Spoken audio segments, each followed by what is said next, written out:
previous lesson we learned that CTRL key is a modifier key, right?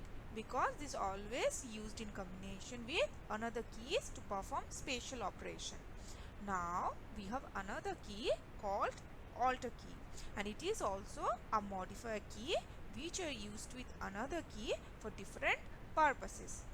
Now next we have symbol keys. On the right hand side picture you can see on some of the keys different type of symbols like comma, semicolon, exclamatory sign, question mark, these are written, right? So these are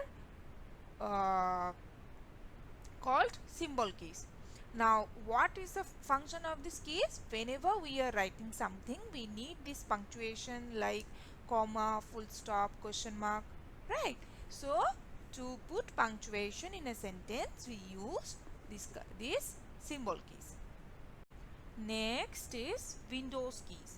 The Windows key has a Microsoft logo on it and is present between the left CTRL and Alt keys on the keyboard. Using the Windows keys in combination with another key allows us to perform common tasks more quickly. So on the right hand side you can see a logo, right? This logo is called Microsoft logo. So in this below keyboard, let's zoom it fast. In this below keyboard, if you see, there are two keys on which Microsoft logo is there.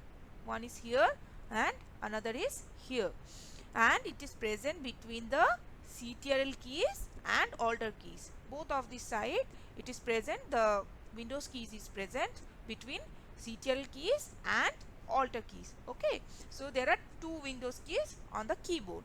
Now what is the function of Windows key?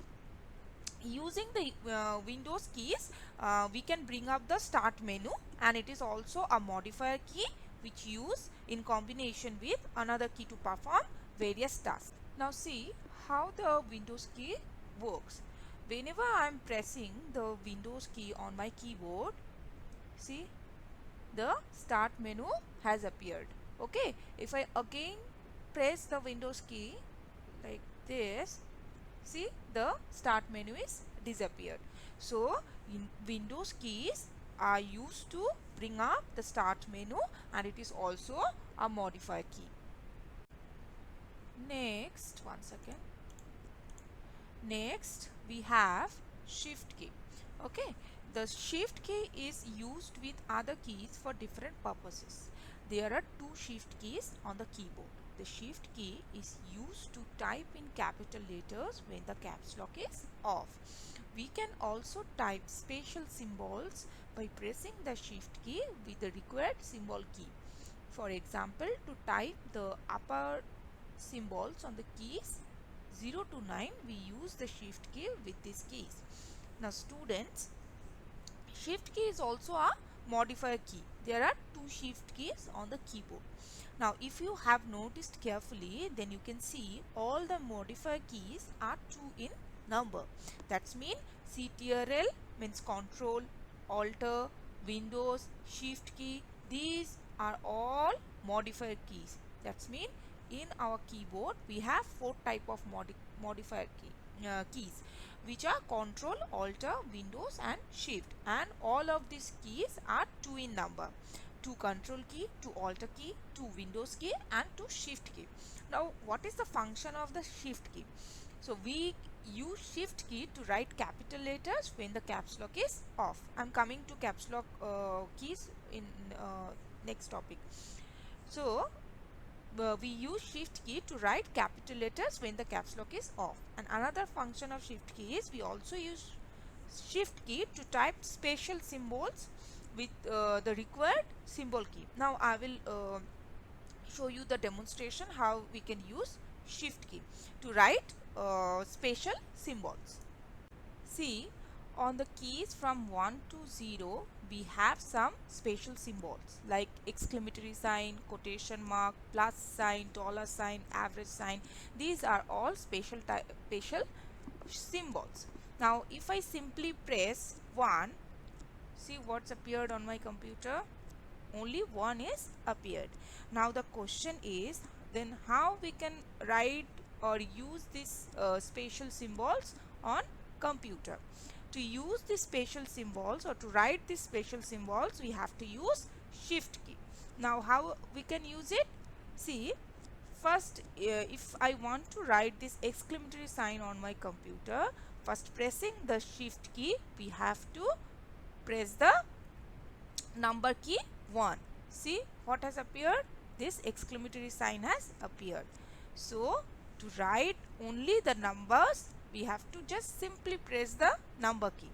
But if we want to write the special symbols, first we have to press the shift key, and by pressing the shift key, we have to press that required key with it. Okay students. Next we have caps lock key.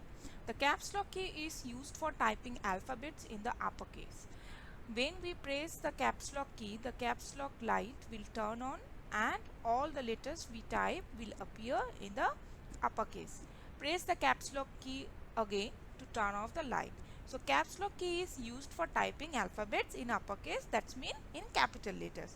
So when we press the caps lock key, the caps lock light will turn on, and if we type any letter in computer, all will be in capital letter. Now if you don't want to write capital letters, you just simply press the caps lock key again to turn off the light, then caps lock key will not work anymore. Okay. Next is home key. The home key moves the cursor to the start of a line, and the end key moves the cursor to the end of a line. Now this home key and end key, basically they are opposites of each other. Now I will show you how does it work. See students, I have written a sentence here. Rajiv is a very good boy, and my cursor is blinking at the end of the sentence. Now if I want to move my cursor to the beginning of the sentence, that's mean here I will simply press my home key. See, my cursor has moved to the start of the line or the beginning of the line. Now my cursor is here at the beginning of the sentence. Now if I want to move it to the end of the line, I will simply use my end key like this. See, my cursor has moved to the end of the line. So I hope you have understand today's lesson, and if you have any kind of doubt regarding the lesson, you just feel free to ask me student. Okay, thank you so much.